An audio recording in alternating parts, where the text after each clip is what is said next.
मैं अमजद इकबाल मेट्रो से पाकिस्तान के साथ इस वक्त मौजूद ख़वातीन के मुकाबले में। आज चलते हैं लोगों से बात कर। आसफा है और मैं मिस हिना एजाज की असिस्टेंट हूँ और ये मिस हिना एजाज ने जो इवेंट किया है वो न्यू ब्यूटिशियन को प्रमोट करना चाह रही है और ये इवेंट बहुत माशाल्लाह उनका सक्सेसफुल गया है। अल्लाह ताला उनको और कामयाबी दे।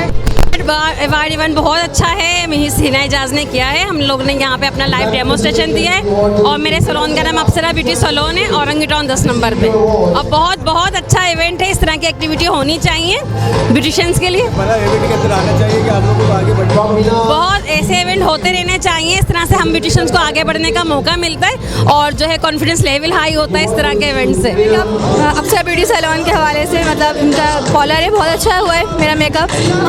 और बाकी I am so pretty and I am very super excited. मुझे बहुत अच्छा लगा यहाँ पर आकर, बहुत अच्छा शो है, बहुत अच्छे तरीके से जो है वो अरेंज किया गया है and I am very excited and thanks to Hina Memon and sir के जिन्होंने मुझे इस तरह से मौका दिया।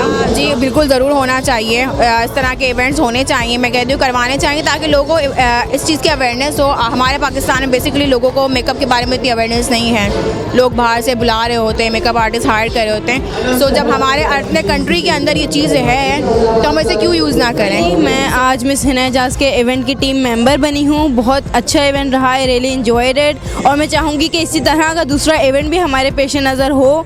तो आई रियली एंजॉयड इट और मैं बस उनको कहना चाहूँगी कि कंग्रेचुलेशंस कि आपका फर्स्ट सक्सेसफुल इवेंट रहा ये। उम्दा में पकाएं और जी भर के खाएं।